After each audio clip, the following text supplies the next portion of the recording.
My name is Kathleen, and at 25 years old, I never expected my life to change because of a Christmas present. Our perfect holiday scene included a luxurious home, snowflakes dancing outside, a crackling fireplace, and a shimmering tree. Then I spotted it through the window, a brand new BMW with a giant red bow. My stomach dropped when my sister Veronica squealed with delight, jumping up and down with the keys. Meanwhile, I unwrapped my gift, a $1 piggy bank. Before I continue this nightmare Christmas story, let me know where you are watching from and hit that like and subscribe button to support more stories from people who turned family betrayal into strength. Growing up in our family was like living in two different worlds under the same roof. My father, James, is a chief financial officer at a major corporation, bringing home a six-figure salary with generous quarterly bonuses. My mother, Eleanor, works as a cosmetic surgeon at an exclusive clinic in downtown Boston, catering to wealthy clients determined to preserve their youth. Then there is my younger sister, Veronica, who just turned 20, the baby of the family and the eternal favorite. And then there's me, Kathleen, the overlooked firstborn. Our house sits in an affluent Boston suburb, a 5-bedroom colonial with manicured gardens and a 3-car garage. From the outside, we were the picture-perfect American family. Inside those walls, however, was a different story. The disparity in how we were treated began small. When we were children, Veronica received designer clothes from Nordstrom and Saks Fifth Avenue, while I wore mid-range brands from department stores.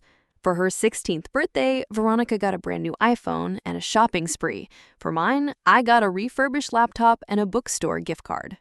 Your sister is more delicate, my mother would say. She needs more attention, my father would add. You were always so independent, as if my self-reliance excused their neglect. Despite the inequality, I worked hard. In high school, I maintained a 4.0 GPA, earned a partial scholarship to Boston University, and worked 20 hours a week at a local coffee shop to cover expenses my parents refused to pay. I graduated with honors in marketing while juggling 2 part-time jobs and an internship. Now, at 25, I work as a junior marketing associate at a mid-sized agency. My salary is modest but steady, allowing me to rent a small 1-bedroom apartment about 40 minutes from my parents' home. I budget carefully, pack lunches, and shop sales to make ends meet. Every month, I set aside $200 into my savings account, hoping to eventually have enough for a down payment on a better place. My current car situation, though, was becoming a serious problem. My 10-year-old Honda Civic had seen better days. In the past 6 months alone, I had spent over $3,000 on repairs, a new transmission, brake work, and most recently, electrical system issues. Each time something broke, I called my parents in desperation, and each time they give me the same response. Kathleen, you need to learn to handle your own problems. We cannot bail you out every time something goes wrong, my father lectured during our last conversation. Financial independence is an important life skill. The irony wasn't lost on me. Just last month, they paid for Veronica's spring break trip to Cancun with 3 of her friends. The months before, they covered the security deposit and first 3 months' rent on her luxury apartment near campus, even though she was only a sophomore and could have lived in dorms. When Veronica crashed her car while texting and driving, they replaced it within a week. When she failed 2 classes because she was too busy partying, they hired expensive tutors and convinced a school to give her another chance. Their support for her seemed limitless, while their patience for me had always been in short supply. Last Thanksgiving illustrated the disparity perfectly. As we sat around the dining table, my father proudly announced he had set up a trust fund for Veronica to access when she graduated college. "What about Kathleen?" my Aunt Sarah asked, the only one who ever seemed to notice the imbalance. "Kathleen is already established in her career," my mother replied smoothly. "She doesn't need that kind of help anymore." I sat there, fork suspended midair, wondering if they truly believed what they were saying, or if they simply didn't care how it made me feel. 3 weeks before Christmas, my car broke down again on the highway during a snowstorm. I spent 4 hours waiting for a tow truck in freezing temperatures. When I called my father, he said he was in a meeting and couldn't talk. When I texted my mother about borrowing one of their cars temporarily, she replied that both were in use and suggested I look into rental options. That evening, I sat in my cold apartment scrolling through used car listings I couldn't afford and allowed myself to hope. Christmas was coming. Perhaps they would finally see how much I needed help. Perhaps this year would be different. The next day, I met my best friend, Jessica, for coffee and vented my frustrations. "I know it sounds entitled," I said, stirring my coffee absently. "But is it really too much to ask for some support? I'm not asking for handouts, just the same consideration they give Veronica without a second thought." Jessica reached across the table and squeezed my hand. "It's not entitled to want your parents to treat you equally, Kathleen. You deserve better than this." "Maybe this Christmas will be different," I said, voicing the small hope I'd been nurturing. "Maybe they'll finally see me." Jessica's expression was sympathetic, but doubtful. We both knew better, but neither wanted to say it out loud. As December 25th approached, I found myself clinging to that fragile hope, despite years of evidence to the contrary. This Christmas would be different. It had to be. Christmas Eve arrived with picture-perfect timing. Snow began falling at dusk, coating our neighborhood in a pristine white blanket. I drove carefully to my parents' house, my trunk filled with thoughtfully chosen gifts I had spent weeks selecting, despite my limited budget. For my father, I found a rare first edition of his favorite author's work at a used bookstore, spending 3 weekends searching through dusty shelves to find it. For my mother, I purchased a handcrafted silk scarf from a local artisan, knowing she appreciated unique accessories for her office. For Veronica, despite our complicated relationship, I chose a pair of wireless headphones she had mentioned wanting. I dressed carefully in a forest green sweater dress I had splurged on during a Black Friday sale, paired with my only good pair of black boots. I even curled my hair and applied makeup, wanting to look my best for the family photos that would inevitably be taken. The house was transformed into a holiday wonderland. My mother had hired professional decorators, as usual. The 20-foot Christmas tree in the fire sparkled with thousands of white lights and coordinated ornaments in gold and burgundy. Garlands draped every staircase and doorway, and the scent of cinnamon and pine filled the air. A fire roared in the main living room's massive stone fireplace, and classic holiday music played softly throughout the house's sound system. Dinner was an elaborate affair prepared by the caterers my mother employed for special occasions. We feasted on prime rib, scalloped potatoes, roasted vegetables, and freshly baked rolls. The good china and crystal were in use, and my father opened several bottles of expensive wine. Throughout the meal, conversation flowed around me, but rarely included me. My father and mother discussed their upcoming winter vacation to Aspen. Veronica dominated the conversation with stories about her sorority events and the internship my father had secured for her at his friend's company for the summer. When I mentioned a successful marketing campaign I had recently helped develop, my mother nodded distractedly before turning to ask Veronica about her latest Instagram post that had apparently gone viral. After dinner, we gathered in the living room for the annual gift exchange. This was always done in a specific order, youngest to oldest, which meant Veronica always went first. "Before we start," my father announced with unusual excitement, "I think we should head outside for Veronica's gift." My heart sunk as we all stood up. I had seen the BMW in the driveway when I arrived, but assumed it belonged to one of their friends who might be joining us later. Now, as we all filed outside into the cold night air, I realized the truth. The BMW X5 sat in the circular driveway, gleaming under the outdoor lights, a massive red bow perched on its roof. It was brand new, sleek, and obviously expensive. Even I could tell it was the luxury model with all the upgrades. "Surprise!" my parents exclaimed together as Veronica's eyes widened. "Oh my God! Are you serious? Is this really mine?" My father dangled the keys with a proud smile. "All yours, princess. Merry Christmas." Veronica snatched the keys and launched herself into our father's arms.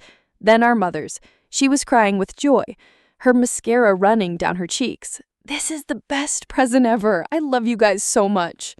She immediately ran to the car, opening the driver's door and sliding into the leather seat.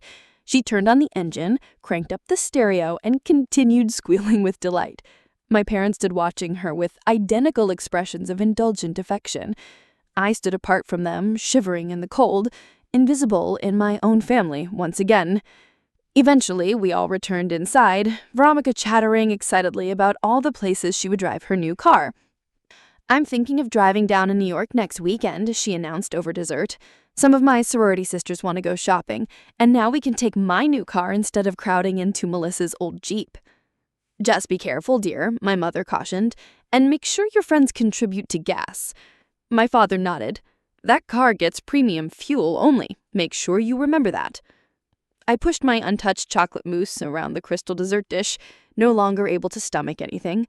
As soon as it seemed acceptable, I excused myself, claiming an early morning the next day. "Are you sure you can't stay the night?" my mother asked peremptorily. "Your old room is made up." "No, thank you," I replied. "I have some work to finish before morning." No one pressed me to stay. No one walked me to the door. I gathered my coat and purse, along with the Christmas card my parents had given me, along with the piggy bank, and left without fanfare. As I started my struggling car, I could see the family through the living room window, still gathered together, laughing. They had never bothered to change the password, assuming I would only use it to help them with technical issues. I opened my laptop and remotely accessed their home network. It felt invasive, but I needed answers. I navigated to my father's email, filtering for anything related to insurance or vehicles. Within minutes, I found what I was looking for: an email exchange between my father and their insurance agent, dated just 2 weeks earlier. Regarding the new vehicle purchase, the agent had written, "I must advise against adding it to Veronica's insurance policy. With her 2 accidents and speeding ticket this year, adding a high-performance vehicle would increase your premiums by approximately 340%. My father's response made my blood run cold. "We have a solution. We will register the vehicle under our older daughter, Athleen's, name. Her driving record is clean, which should keep the insurance costs reasonable. Veronica will be the primary driver, but there is no need to update that information officially. Please proceed with the paperwork using Kathleen's information, which I've attached." I stared at the screen, numb with disbelief. They had not only chosen to give Veronica an extravagant gift while handing me an insulting token, but they had actually used my identity, my clean driving record, to save themselves money on a gift that wasn't even for me. If Veronica had an accident in that car, it would be on my record. My insurance rates would skyrocket. Any legal liability would fall on me as the registered owner. They had put me at financial risk without my knowledge or consent, all to benefit my sister. I continued searching and found more emails discussing the plan. My father had even joked about it being a creative financial solution to the insurance problem. The betrayal cut deeper than anything I had experienced before. This wasn't just favoritism or neglect. This was actively putting me at risk for Veronica's benefit. I spent the next hour researching vehicle ownership laws online. According to everything I read, as the registered owner of the vehicle, I had the legal right to possess it. The registration and insurance were in my name. Legally speaking, the car was mine. A plan began to form in my mind, a reckless, possibly life-altering plan, but one that suddenly felt right. They had used me as a tool for their purposes my entire life. Perhaps it was time I stood up for myself. I checked the blue envelope again. Yes, there was the registration, the insurance card, all in my name. All I needed were the keys, which were now with Veronica. I threw some essentials into a duffel bag: clothes, toiletries, my laptop, important documents, and the few sentimental items I couldn't bear to leave behind. I wrote a brief note on a piece of paper. "Thank you for the car registered in my name. I'll be keeping it. Don't contact me." It was nearly 3 a.m. when I drove back to my parents' house, parking a block away. The house was dark, everyone asleep after the Christmas festivities. I still had my key to the side door, which I used quietly, careful not to make a sound. I knew exactly where Veronica would have left her purse, on the entryway table, where she always dumped it when coming home. Sure enough, there it was, her designer handbag, carelessly left open. The BMW key fob was right on top, still attached to the decorative keychain my father had added when presenting it. I took the keys, placed my note on the table where the purse had been, and left as silently as I had entered. My heart was pounding so hard I thought it might burst from my chest. The BMW was still in the driveway, gleaming under the moonlight. I approached it slowly, half expecting someone to stop me, but the house remained dark and quiet. I pressed the unlock button on the key fob, wincing as the car's lights flashed briefly. Sliding into the driver's seat felt surreal. The leather was buttery soft, the dashboard a sophisticated array of technology I had never experienced in my old Honda. The engine started with a quiet purr that spoke of expensive engineering. For a moment, I sat there, hands gripping the steering wheel, questioning my decision. Was I really going to do this? Take the car and drive away? Cut ties with my family over a Christmas gift? But it wasn't just about the gift. It was about years of inequality, of being treated as less worthy than my sister. It was about them using my name, my clean driving record, to save themselves money on a gift that wasn't even for me. If Veronica had an accident in that car, it would be on my record. My insurance rates would skyrocket. Any legal liability would fall on me as the registered owner. They had put me at financial risk without my knowledge or consent, all to benefit my sister. I continued searching and found more emails discussing the plan. My father had even joked about it being a creative financial solution to the insurance problem. The betrayal cut deeper than anything I had experienced before. This wasn't just favoritism or neglect. This was actively putting me at risk for Veronica's benefit. I spent the next hour researching vehicle ownership laws online. According to everything I read, as the registered owner of the vehicle, I had the legal right to possess it. The registration and insurance were in my name. Legally speaking, the car was mine. A plan began to form in my mind, a reckless, possibly life-altering plan, but one that suddenly felt right. They had used me as a tool for their purposes my entire life. Perhaps it was time I stood up for myself. I checked the blue envelope again. Yes, there was the registration, the insurance card, all in my name. All I needed were the keys, which were now with Veronica. I threw some essentials into a duffel bag. Clothes, toiletries, my laptop, important documents, and the few sentimental items I couldn't bear to leave behind. I wrote a brief note on a piece of paper. Thank you for the car registered in my name. I'll be keeping it. Don't contact me.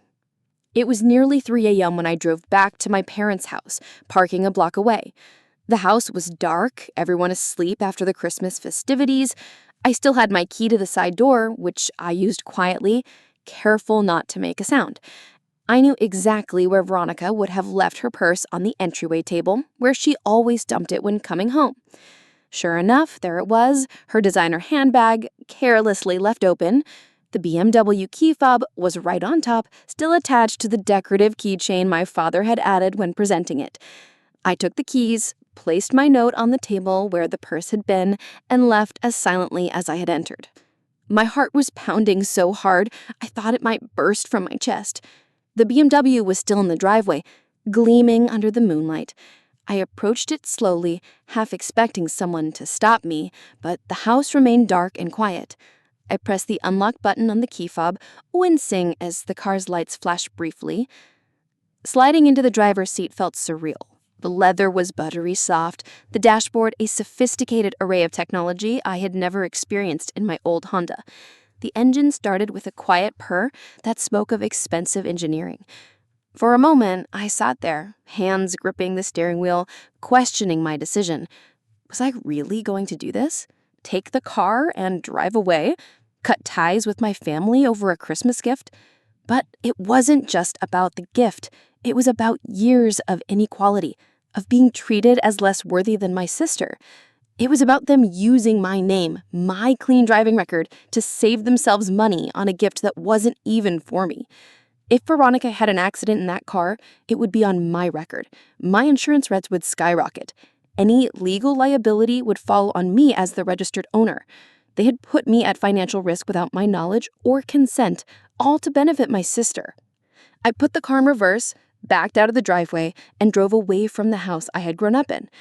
As I reached the end of the street, I glanced in the rearview mirror at the stately home growing smaller behind me. Then I turned the corner and it disappeared from view. It was 3:15 a.m. on Christmas Day, and I was driving a brand new BMW registered in my name toward an uncertain future, leaving behind the family that had never truly seen me. I drove through the night, stopping only for gas and coffee, putting as much distance as possible between myself and Boston. By dawn, I was checking into a roadside motel nearly 100 miles away, exhausted but oddly exhilarated. After setting an alarm, I collapsed on the bed for a few hours of fitful sleep. When I woke around noon, the reality of what I had done hit me like a physical force. I had taken my sister's Christmas gift. I had left home with barely a note. I had potentially burned bridges that could never be rebuilt. My phone, which I had put on silent, was overflowing with notifications.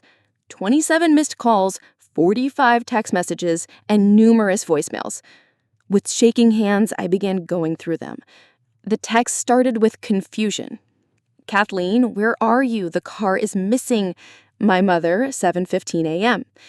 "Did you take the BMW? Call us immediately." My father, 7:30 a.m.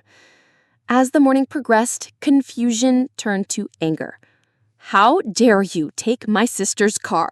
Bring it back now." My mother, 9:20 a.m. "This is theft, Kathleen. You have 1 hour to return the car before we take action." My father, 10:45 a.m. Veronica's messages were hysterical. "You stole my car. I hate you. Mom and Dad are furious." The voicemails were even worse.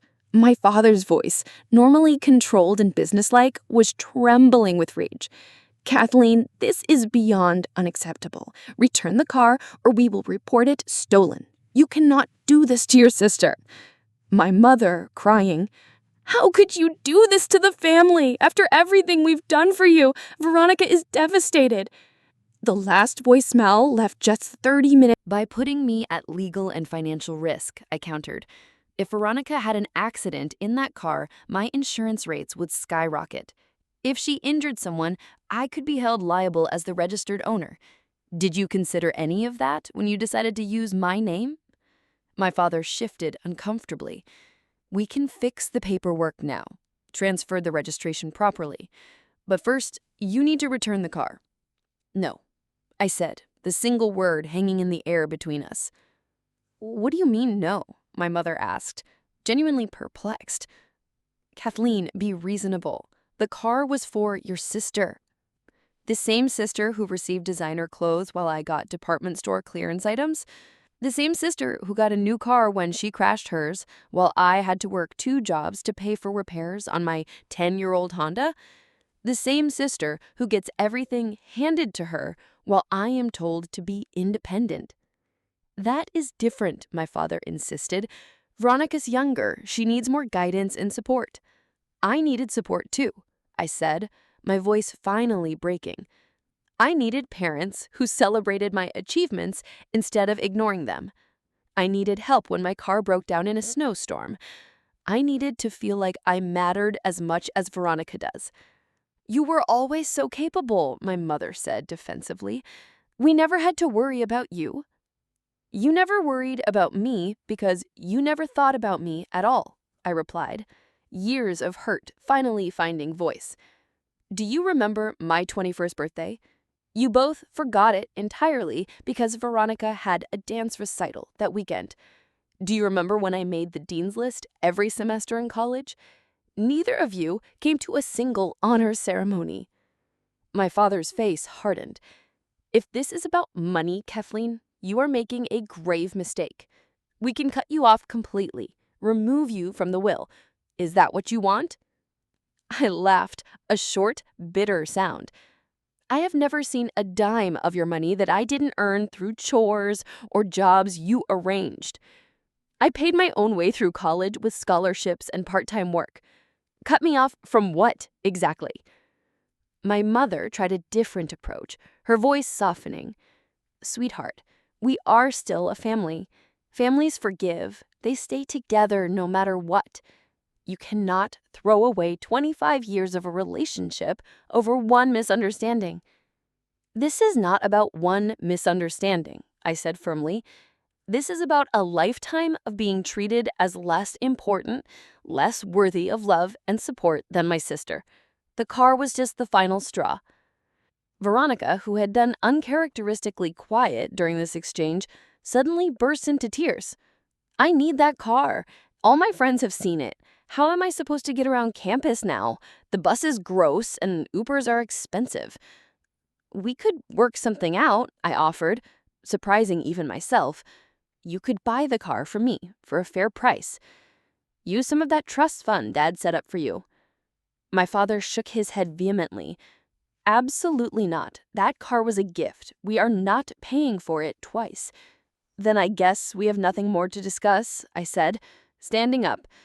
"The car is legally mine. I am keeping it." "You cannot do this," my mother pleaded. "Think about what you are doing to this family, to your sister." I looked at each of them in turn, these people who shared my blood but had never truly seen me. "I have thought about it. I have thought about little else for 3 weeks. And my conclusion is that I deserve better than what this family has offered me. I deserve to be valued. I deserve equal treatment. I deserve respect." "So that's it?" my father demanded. "You are choosing a car over your family?" "No," I answered quietly. "I am choosing myself over people who have consistently shown me I do not matter to them. There is a difference." "We will take legal action," my father threatened, his face flushed with anger. "We will sue you for the car." "You are welcome to try," I replied. "But I suspect you will not want to explain in court why you registered a car in my name without my knowledge, or why you told your insurance company I would be the primary driver when you never intended that to be the case." My father's expression confirmed what I already knew. They would not risk exposing their deception in a legal proceeding. "This is not over," he said, as they moved toward the door. "You will regret this decision, Kathleen." "I already regret that it came to this," I answered honestly. "But I will not regret standing up for myself. Not anymore." After they left, I sat in my small apartment, shaking with adrenaline and emotion. I had stood my ground. For perhaps the first time in my life, I had refused to accept their dismissal and inequality. It felt terrifying and empowering all at once. In the days following the confrontation with my family, I experienced a strange mixture of grief and liberation.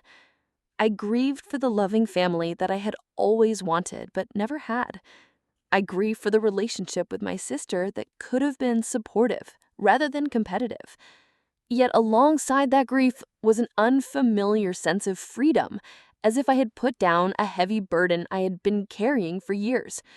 As my father had threatened, a letter from their attorney arrived the next week, demanding the return of the gifted vehicle. My own attorney, Peter Wilson, responded with a simple, factual letter stating that the vehicle was legally registered in my name with no documentation indicating it was intended as a gift for another party. After that initial exchange, no further legal threats materialized. Peter explained that my parents had likely been advised that their case was weak, especially given the questionable circumstances of the registration. With the immediate crisis behind me, I turned my focus to building my new life in Portland. My position at the marketing agency was challenging but fulfilling. The company culture valued creativity and collaboration, a refreshing change from my previous workplace. My colleagues were supportive, and my ideas were not only heard but implemented. The BMW, beautiful as it was, began to feel like an unwelcome reminder of everything I had left behind. It was expensive to maintain, required premium fuel, and frankly felt out of place in my new, more modest lifestyle. After careful consideration, I decided to sell it. A local luxury car dealership offered me $47,000, significantly less than the vehicle's original value, but still a substantial amount. I used $12,000 to purchase a reliable 3-year-old Subaru that better suited my needs and Portland's weather. The remaining $35,000 went into a savings account, giving me the financial security I had never experienced before. My friendship with Olivia deepened as weeks turned to months. She introduced me to her circle of friends: Marcus, a high school English teacher, Zoe, a graphic designer, and Daniel, a chef at a popular farm-to-table restaurant. They welcomed me into their activities without question, inviting me to dinner parties, hiking trips in the Columbia River Gorge, and weekend explorations of Portland's neighborhoods. Through Olivia, I also began volunteering at a local women's shelter, helping residents update their resumes and prepare for job interviews. The work was rewarding, and the perspective it gave me on my own situation was invaluable. Many of these women had overcome far greater challenges than mine. Recognizing that I needed professional help processing my family situation, I found a therapist specializing in family trauma and boundary setting. Dr. Karen Chen helped me understand that my parents' behavior reflected their own limitations, not my worth as a person. You cannot change them, she told me during one particularly difficult session, but you can change how their actions affect you. You can set boundaries that protect your well-being. The approach of Easter, the first major holiday since my departure, brought a renewed wave of emotion. Social media showed pictures of friends celebrating with their families, triggering unexpected feelings of loss. I found myself hovering over my parents' contact information, wondering if I should reach out. Instead, I accepted Olivia's invitation to join their family celebration. Her parents, warm and welcoming people in their 60s, treated me like another daughter, including me in their traditions without making me feel like an outsider. That evening, I received an unexpected email from my Aunt Sarah. "Kathleen, I hope this message finds you well. I want you to know that I understand why you left, even if others in the family do not. Not everyone agrees with how James and Eleanor raised you girls. You were always the responsible one, the one everyone took for granted. I am proud of you for standing up for yourself, even though the way it happened was unfortunate. If you ever want to talk, my door is always open to you. Love, Aunt Sarah." Her message brought tears to my eyes, both for its kindness and for the validation it offered. At least one member of my family recognized the truth of my experience. As spring turned to summer, I established clear boundaries in all my new relationships. I was honest about my needs and expectations, and I walked away from situations that felt unbalanced or manipulative. I learned to recognize the early warning signs of being undervalued, something I had normalized for so long in my family dynamic. My professional life flourished as I brought this new confidence to my work. 6 months after starting at the agency, I was assigned to lead a major campaign for a sustainable clothing brand. The project was a success, earning recognition within the industry and bringing new